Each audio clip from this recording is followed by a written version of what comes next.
היי, אני מוטי ואני הולך להדגים לכם איך שותלים אננס. הדבר הראשון שאנחנו צריכים לעשות זה פשוט את העלים, להרים כלפי מעלה, לתפוס את האננס, סיבוב אחד קדימה, סיבוב אחד אחורה, סיבוב קדימה, ואז הוא מתנתק מהאננס. חייב להיות לו פה שפיץ כזה. עכשיו אנחנו לאט לאט מתחילים להוריד את העלים,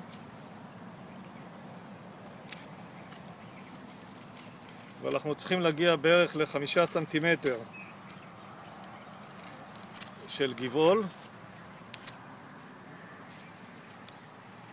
כשאנחנו מנקים את זה, שימו לב שרואים פה את השורשים של השתיל.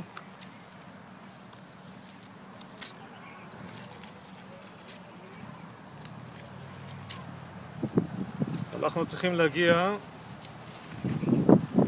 ממש לשורשים. תכף אתם תראו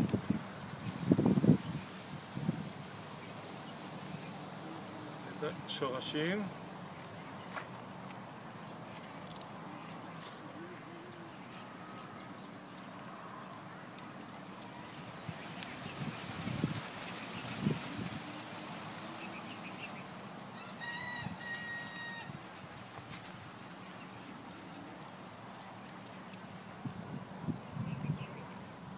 החומים האלה זה השורשים שלו.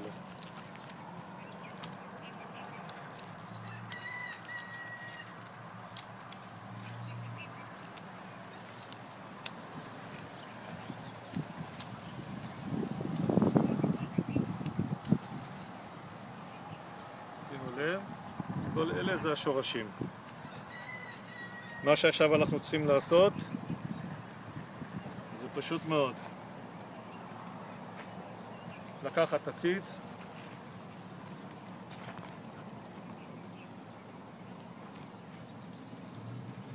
לעשות לו את הפתח שלו פה, להכניס את השתיל ולכסות.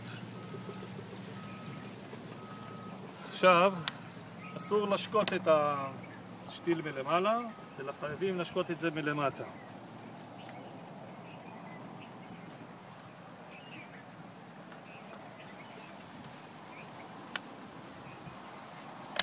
בשבועיים הראשונים אסור לשתיל להיות בשמש, הוא צריך להיות בצל, ורק אחרי שבועיים אפשר להוציא אותו לשמש.